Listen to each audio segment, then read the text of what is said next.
Next అండి కామెడీలు కౌంటర్లు నడుమ సవాళ్ళు ఆసక్తికరంగా తెలంగాణ అసెంబ్లీ. తెలంగాణ అసెంబ్లీలో ఇవాళ హాట్గా మంచి ట్విస్టుల మీద ట్విస్టులు, కామెడీలు, పంచులు, జైళ్ళు, అరెస్టులు, ఇలా కాస్త ఉద్విగ్న పరిస్థితులు ఇలా రకరకాలుగా చోటు చేసుకుంది. చివరిగా ఏంటంటే ముఖ్యమంత్రి రేవంత్ రెడ్డి గారు వర్సెస్ కేటీఆర్ గారు, వీళ్ళిద్దరి మధ్య జరిగినటువంటి మాటల యుద్ధం అనేటువంటిది చాలా పంచి డైలాగులు పడినాయి ఇద్దరికి కూడా, ఇద్దరికి కూడా. అంటే ఫైనల్గా ముఖ్యమంత్రి గారు కాస్త దాన్ని తగ్గట్టుగా వాళ్ళు ఆ అంశాన్ని చివరికి కేటీఆర్ గారు హరీష్ గారు పంచాయతీకి తీసుకెళ్లారు. దీన్ని ఇటు నుంచి అటు తిప్పాడు, ఆయన అటు నుంచి ఇటు తిప్పాడు దీన్ని. సరే ఏదన్నా కానీ వాళ్ళ మధ్య నడిచినటువంటి ఒక పొలిటికల్ వార్ అనేటువంటిది చాలా ఆసక్తి కలిగించింది. ఒకసారి ఆ జైలుకి పంపించారనేటువంటి బైట్స్ని ఒకసారి ప్లే చేయండి. అంటే రేవంత్ రెడ్డి గారు చాలా చెప్పారు. అంటే నేను 500 ఒక డ్రోన్ ఎగరేస్తే, ఒక ఎంపీగా ఉండి డ్రోన్ ఎగరేస్తే, ఆ డ్రోన్ ఎగరేస్తేనని చెప్పి నా మీద దాడి చేయించి చివరికి 500 రూపాయలు పెనాల్టీ వేయాల్సిందని నన్ను జైలుకు పంపించినటువంటి చరిత్ర ఈ గత ప్రభుత్వానిది. అదేవిధంగా నా బిడ్డ పెళ్లికి కూడా నేను రాలేనటువంటి పరిస్థితి ఏర్పడింది. నేను పెరోలు బెయిల్ తీసుకొని వచ్చి మళ్ళీ జైలుకి వెళ్ళినటువంటిది. అందుకని వీళ్ళు చేసినటువంటి దుర్మార్గాలు ఇన్ని ఉన్నాయి. నేను గనక వీళ్ళ జైల్లో వెయ్యాలి అని అనుకుంటే నాకు 2 నిమిషాల పని. ఎందుకంటే వీళ్ళని ఇప్పటికే వెయ్యాలని మా వాళ్ళు ఒత్తిడి చేస్తున్నారు. కానీ నేను అలా చట్టాన్ని ఉల్లంఘించి చేయటం అనేటువంటిది నా డిక్షనరీలో లేదు. అందుకని ఆలోచిస్తున్నాను అని చెప్పారు. అంటే ఇక్కడే 2 పాయింట్లు ఉన్నాయి. అంటే ముఖ్యమంత్రి గారు చెప్పినట్టుగా మరి కేటీఆర్ గారు అట్లాగే కేసీఆర్ గారు ఏమీ తప్పు చేయలేదు అని ఇప్పటివరకు రేవంత్ రెడ్డి గారు నమ్ముతున్నారా? ముఖ్యమంత్రి గారు అదే నమ్ముతున్నారా? అంటే వీళ్ళు తప్పు కక్షపూరిత రాజకీయాలు, కక్షపూరిత అంటే తప్పు నేరం జరిగిందా లేదా, కాళేశ్వరంలో నేరం జరిగిందా లేదా, ఫోన్ ట్యాపింగ్లో నేరం జరిగిందా లేదా, ఇంకో దాంట్లో నేరం జరిగిందా లేదా, ఎనర్జీలో నేరం జరిగిందా లేదా, అవినీతి జరిగిందా లేదా, అంటే మరి ముఖ్యమంత్రి గారే నేను కక్షపూరితంగా వ్యవహరించను లేక అని అంటే ఇప్పటి వరకు తప్పులు జరగలేదని ఆయనంతటా ఆయన అంగీకరిస్తున్నాడు అనే క్వశ్చన్ కూడా ఉత్పన్నమైంది. సరే దానికి కేటీఆర్ గారు కూడా జైల్లో మేము కావాలని వేయలేదు, మీరు డ్రోన్లు తీసి మా ఇళ్ల మీదకి వచ్చి తిప్పితే మేము ఊరుకుంటాం, దానికి చట్టం ఉంటుంది, న్యాయమూర్తి గారు మిమ్మల్ని రిమాండ్ పంపించేది మేం కాదు అని చెప్పాను ఆయన. అంటే ఎవరి స్థాయిలో ఎవరు తగ్గట్టుగా వాళ్ళు ఆ పంచులు వేసుకున్నారు. ఒకసారి ఆ పంచి డైలాగులు ఒకసారి ప్లే చేయండి. నాకు ఓటమి మొదటిసారి కాదు, నేను ఓడినా గెలిచినా. కానీ ఆయన ఇంద్రుడు, చంద్రుడు, దేవుడు, తెలంగాణ ప్రదాత, తెలంగాణను ఉద్ధరించడానికే తెలంగాణకి ఆయన జాతి పిత అని, వీళ్ళు తెలంగాణ జాతి పిత అని చెప్పుకున్న చంద్రశేఖరరావును కామారెడ్డి ప్రజలు బండకేసి కొట్టి ఒక సామాన్యుని ఎమ్మెల్యేగా గెలిపించారు. నేను ఆ రోజే చెప్పిన, నేను పోతుండొచ్చు కానీ పోతా నిన్ను పట్టుకొని పోతా అని. ఏ జైల్లో ఐఎస్ఐ తీవ్రవాదులను, కరడుగట్టిన నక్సలైట్లను బంధిస్తారో, పార్లమెంట్ సభ్యుని నన్ను 16 రోజులు అందులో బంధిస్తే 16 రోజులు రాత్రిపూట ఏ ఒక్క రోజు పట్టుకోలేదు అధ్యక్ష. అయినా నేను కోపం ప్రదర్శించలే. నా బిడ్డ లగ్గం ఉంటే కూడా లగ్గానికి ఇంటరిం బెయిల్ 2 గంటలు పోయి లగ్గం చూడడానికి కూడా అభ్యంతరం పెట్టి ఢిల్లీ నుంచి న్యాయవాదులను తీసుకొచ్చి ఇక్కడ వాదించి ఆయన బిడ్డ లగ్గ పత్రిక రాసుకోవడానికి కూడా వెళ్ళడానికి వీల్లేదు అని చెప్పి కోర్టులో వాదించిన వాదనలు అక్కడ ఉన్నాయి అధ్యక్ష. రాజకీయ కక్షా సాధింపు మీద నాదా?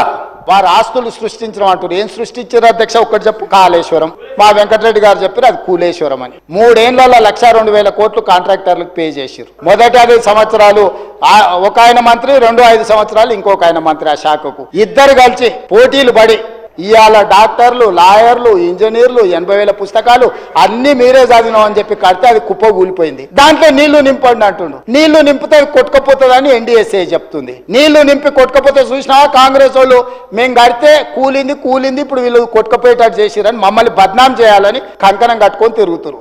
ముఖ్యమంత్రి గారిని సూటిగా అడుగుతున్నా అధ్యక్ష, వారిది కొడంగల్ నియోజకవర్గం, నా సిరిసిల్ల నియోజకవర్గం. అధ్యక్ష మీరు కావాలంటే ఈరోజు సభ అయిపోయింది కదా అధ్యక్ష, ఈ రోజుతో రేపు మీరు ఏ టైంలో అంటే ఆ టైంలో ముఖ్యమంత్రి గారు పోదాం, కొడంగల్ పోదామా, సిరిసిల్ల పోదామా, ఈ ఊరు కూడా మీ ఇష్టం. ఏ ఒక్క ఊళ్ళోనన్నా 100% రుణమాఫీ అయింది అనే మాట చెబితే నేను శాశ్వతంగా రాజకీయాలు వదిలేసి వెళ్ళిపోతా. ఇది నా ఛాలెంజ్. స్వీకరిస్తారా? ఊర్లలో గోడల మీద రాసేది ఓ స్త్రీ రేపురా అని. ఇలా వీళ్ళ పరిపాలన అట్లే ఉంది అధ్యక్ష. ఏది అడిగినా ఓ స్త్రీ రేపురా. మహిళల్ని కోటీశ్వరులు చేస్తారట, 1 కోటి మందిని.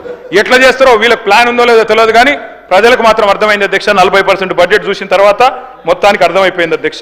ఏం పర్వాలేదు అధ్యక్ష. ఇప్పుడు ఉద్యోగులు కొత్త నిర్వచనాలు చెప్తున్నారు సార్. ఐఆర్ అంటే ఇప్పట్లో రాదు, డిఏ అంటే దయచేసి అడగొద్దు, పిఆర్సీ అంటే పనికిరాని చర్చలు, అట్లా అయిపోయింది అధ్యక్ష ఈ రోజు పరిస్థితి. ఇందిరమ్మ రాజ్యం అంటే ఏందో అనుకున్నాం అధ్యక్ష, ఎమర్జెన్సీ రోజులు తిరిగి తీసుకొచ్చినారు. రంకెలతో ఏమి రాదు, ప్రతిపక్షాల మీద దాడి చేస్తే ఏం కాదు. పాపం పాత కాంగ్రెస్ వాళ్ళందరినీ ఖతం చేసి ఆయన అక్కడ పదవి లాక్కొని ఇలా మమ్మల్ని అంటే ఎట్లా అధ్యక్ష? తెలంగాణ రైజింగ్ అంట. దేనికి అధ్యక్ష రైజింగ్? అట్టర్ఫ్లాప్ సినిమాకు అట్టహాసంగా శత దినోత్సవం చేసినట్టు విఫల పాలనకు విజయోత్సవాలు నిర్వహించారు అధ్యక్ష. వీళ్ళంతా కూడా తెలంగాణ జాతిపిత, వీళ్ళెవరు ఏమనుకున్నా ఖచ్చితంగా కేసీఆరే. తెలంగాణ బూతుపిత రేవంత్ రెడ్డి గారు అవుతారు. బూతుపితగానే ఆయన మిగిలిపోతాడు భవిష్యత్తులో. సరే, మొత్తానికి రేవంత్ రెడ్డి గారికి మంచి గట్టిగానే సరే ఏదన్నా కానీ ఎవరు తగ్గేది ఎందుకు తగ్గుతారు ఎవరికి వాళ్ళు? ఇద్దరు మాటలు పుట్టి తర్వాత వాళ్ళు పుట్టారు అన్నట్టు మాట్లాడుతుంటారు. అయితే ముందు మాటలు వస్తాయి, కావాల్సినంత స్థాయిలో వస్తాయి, కావాల్సినంత డైలాగులు వస్తాయి. సరే, కాళేశ్వరం విషయంలో అండి కమిషన్ నివేదిక ఇచ్చిందండి. ఇందులో వీళ్ళ పాత్ర చాలా స్పష్టంగా ఉండడంతో కూడా త్వరలో జైలుకి వెళ్తారని రేవంత్ రెడ్డి గారు కూడా చెప్పడం జరిగింది. అంటే ఇవన్నీ జైలుకి పంపించడం ఇవన్నీ కాదు కదా. నిజంగా నష్టం ఎంత జరిగింది, రాష్ట్రానికి జరిగిన నష్టం ఏంటి, ప్రజలకు జరిగిన నష్టం ఏంటి, దీని మీద ఒక డిబేట్ జరగాలి. దాని మీద ఎక్స్పర్ట్లతో మాట్లాడించాలి. నిజంగా ఫ్యాక్ట్ ఏందనేది బయటికి తేవాలి. దీన్ని అటు తిప్పి ఇటు తిప్పి వీళ్ళు మాట్లాడుకుని వాళ్ళు మాట్లాడుకుని స్పష్టత లేకుండా దాన్ని అట్లా చేస్తే అట్లా. నష్టం జరిగింది, దాని నష్టం జరిగింది. ఏ నష్టం జరిగింది, ఎందుకు కుంగింది, కుంగటానికి గల కారణాలు ఏంటి, ఎవరి మీద యాక్షన్ తీసుకున్నారు, ఎవరి మీద యాక్షన్ తీసుకున్నారు. మరి ఏమీ లేదు. మరి ఏమీ లేకుండా ఏం జరుగుతుంది? వాళ్ళు ఎంక్వైరీ అంటారు, వీళ్ళని పిలిచారంటారు, వాళ్ళు రాలేదంటారు, వీళ్ళు కోర్టుకు వెళ్ళారంటారు, ఆ కోర్టులో వచ్చిందంటారు, ఇంకా రాలేదంటారు, వీళ్ళు పిలిస్తే మేము ఇప్పుడుగా తర్వాత వస్తాను లేఖ రాస్తానంటారు. మనకు పని లేని పని. దీని మళ్ళీ వార్తలు కవర్ చేయటం. నష్టం జరిగిందా లేదా, జరిగితే చర్యలు ఉన్నాయా లేవా, ఇది ముఖ్యం. ఇది తప్ప మిగిలినన్నీ జరుగుతున్నాయి. మళ్ళీ ఎవరైతే ఆ కాంట్రాక్టర్లు ఉన్నారో ఆ కాంట్రాక్టర్లో వీళ్ళు మళ్ళీ బాగానే ఉన్నారు. మళ్ళీ వాళ్ళు ప్రాజెక్టులు చేసుకుంటానే ఉన్నారు. వీళ్ళ మధ్య మళ్ళీ సత్సంబంధాలు ఉన్నాయి.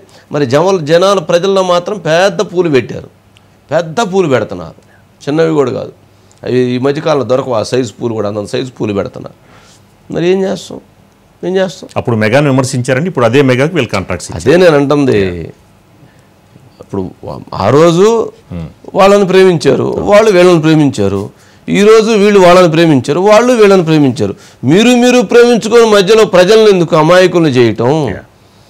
నిజంగా ట్రూ తప్పు జరిగింది, యాక్షన్ లేదు, యాక్షన్ తీసుకోవద్దు. మీకు ఇద్దరికి కావాల్సిన వాళ్ళే, ఎంక్వైరీ లేదు, బొంక్వైరీ లేదు, తీసి అవతలేండి. వాళ్ళు మాకు కావాల్సిన వాళ్ళు, మేము తీసుకోవాల్సింది తీసుకున్నాం, వాళ్ళకి చేయాల్సింది చేసాం, అయిపోయిందని పక్కన పడేయండి. అది లేదు. మళ్ళీ కొద్దిసేపటికి ఒకసారి తెస్తాం ఏం తీసేది? శ్రీకాంత్ సార్, ఇప్పుడు ఆ సబ్జెక్ట్ కాదు, సబ్జెక్ట్ వేరుగా. శ్రీకాంత్ ఉన్నారండి. శ్రీకాంత్ ఏంటమ్మా? ఏం మొత్తానికి బాగా వాడివేడిగా జరిగింది, అయిపోయిందా ఇంకా నడుస్తుందా? ఇంకా కంటిన్యూ నడుస్తుంది సార్. అప్రపరేషన్ బిల్ మీద డిప్యూటీ సీఎం వట్టి విక్రమార్క రిప్లై ఇవ్వాల్సి ఉంది. ఇటు హరీష్ రావు కొన్ని కౌంటర్స్ కూడా వేస్తున్న పరిస్థితి. ఈ రోజైతే సభ మొత్తానికి చివరి రోజు కేటీఆర్ వర్సెస్ సీఎం రేవంత్ రెడ్డి గానే జరిగిందని చెప్పొచ్చు సార్. ఈరోజు ఇద్దరు మాటల తూటాలు పేల్చుకున్నారు. ఇటు సీఎం ఏదైతే గట్టిగా కేటీఆర్ అప్రపరేషన్ బిల్ మీద మాట్లాడుతూ ఏవైతే ప్రభుత్వాన్ని విమర్శిస్తూ తనదైన స్టైల్లో సామెతలు చెప్తూ ఏదైతే మాట్లాడారో దానికి సీఎం మధ్యలో ఇంటర్ప్ట్ అంటే లేచి బీఆర్ఎస్ ఏం చేసింది, గతంలో ఏమైంది అనేది ఆయన వివరిస్తూ తనదైన స్టైల్లో కౌంటర్లు వేయడం జరిగింది సార్. ఇందాక మనం ప్లే చేసిన బయటలో ఆయన మాటలు చూడవచ్చు. ఎందుకంటే ఈరోజు సీఎం చాలా స్థాయిలో అంటే గతంలో ఆయన కన్నీరు పెట్టుకునేంత అంటే ఎమోషనల్ అయ్యారు సార్. ఆయన కంట్లో నీరు కూడా వచ్చింది. నా బిడ్డ లగ్న పత్రిక వెళ్ళలేని దుస్థితి చేశారు, నన్ను అంత హింస పెట్టారు, దేవుడే శాపం ఇస్తాడు, దేవుడే చూసుకుంటాడని నేను ఆ రోజు అనుకున్నాను. నేను ఏదైతే ప్రమాణ స్వీకారం చేశానో అదే రోజు ఆసుపత్రి పాలు అయ్యారు. నేను తలుచుకుంటే జైల్లో వేయగలను, చెర్లపల్లి జైల్లో డబుల్ బెడ్రూమ్ ఇల్లు కట్టిస్తా అని చెప్పాను, అందులో మిమ్మల్ని వేయగలను. నేను తలుచుకుంటే మీ కుటుంబాన్ని అందరినీ వేయగలను. కానీ నేను కక్షపూరిత రాజకీయాల జోలికి వెళ్ళట్లేదు, నేను వెళ్ళాలనుకోవట్లేదు, అభివృద్ధి కోసమే ఆలోచిస్తున్నాను, సంయమనం పాటిస్తున్నాను అనేటువంటిది ఆయన స్పష్టం చేయడం జరిగింది సార్. ఈ అన్ని అంశాలు ప్రస్తావిస్తూ కాళేశ్వరం గురించి మాట్లాడడం జరిగింది. తర్వాత ఇటు ఏదైతే కాళేశ్వరం ప్రాజెక్ట్ అంటే ఒక మేడిగడ్డ కాదు, అన్నారం సుందిల్లా ఇటు బ్యారేజ్లు ఉన్నాయి, దాంతోపాటు 19 రిజర్వాయర్లు ఉన్నాయని చెప్పి, కెనాల్స్ ఉన్నాయి, 1000 కిలోమీటర్ల కెనాల్స్ అని చెప్పి కేటీఆర్ ప్రస్తావించిన తర్వాత ఇటు మీద శ్రీరామ్ సాగర్ ప్రాజెక్టు కట్టింది కాంగ్రెస్ పార్టీ, తర్వాత ఎల్లంపల్లి ప్రాజెక్టు కట్టింది కాంగ్రెస్ పార్టీ, అక్కడ నుంచి లిఫ్ట్ చేసుకున్నాం నీళ్లను అని చెప్పి చెప్పారు సార్. ఇక్కడ మెయిన్గా కొండపోచమ్మ సాగర్ కట్టుకున్నది అది మీకోసం, మీ భూములు అందులో ఎందుకు పోలేదు, మీ ఫామ్ హౌస్లకు కాలువలు తీసుకున్నారు, ఆ కాలువల వివరాలు కావాలంటే ఇస్తామని చెప్పి సీఎం కౌంటర్ ఇచ్చిన పరిస్థితి కనిపించింది. ఇక్కడ కేటీఆర్ కూడా అదే స్థాయిలో కూడా అంటే సార్ మెయిన్గా ఇక్కడ మన అంశం గమనించారు సార్, డీలిమిటేషన్ అంశానికి సంబంధించి చెన్నై వెళ్ళినప్పుడు అక్కడ ఎవరైతే సీఎం రేవంత్ రెడ్డి కొన్ని అంశాలు ప్రతిపాదిస్తే స్టాలిన్ ఆధ్వర్యంలో జరిగిన సమావేశానికి కేటీఆర్ కూడా ఆయనను మద్దతు తెలిపారు. అంటే అక్కడ కొంతమంది ప్రతిపాదనను వ్యతిరేకించిన పరిస్థితుల నేపథ్యంలో సీఎం రేవంత్ రెడ్డికి అనుకూలంగా కేటీఆర్ అక్కడ మాట్లాడిన పరిస్థితి అది ఈరోజు సభలో కూడా ప్రస్తావించారు. బయట మన రాష్ట్ర పౌరును కాపాడే విధంగా నేను మద్దతు ఇచ్చాను, ఇక్కడ మన ఉప్పు నిప్పుగా ఉన్నా సరే బయట మాత్రం బాగానే ఉంటానటువంటి ఇండికేషన్ ఇచ్చిన పరిస్థితి సార్. ఇక్కడ ఇవాళ కేటీఆర్ ఆ స్థాయిలో అంతసేపు మైక్ ఇవ్వడం కూడా చర్చ జరుగుతుంది సార్. Right, okay. అంటే మొన్న స్టాలిన్ డీలిమిటేషన్ దానికి వెళ్ళారు కదా, అక్కడ రేవంత్ రెడ్డి గారు కొన్ని ప్రపోజల్స్ పెడితే వెంటనే అక్కడ కేటీఆర్ గారు వాటన్నిటిని కూడా బలపరిచారట. ఎస్, ముఖ్యమంత్రి గారు చెప్పింది కరెక్ట్, ఆ విధంగా ముందుకు వెళదామని చెప్పని.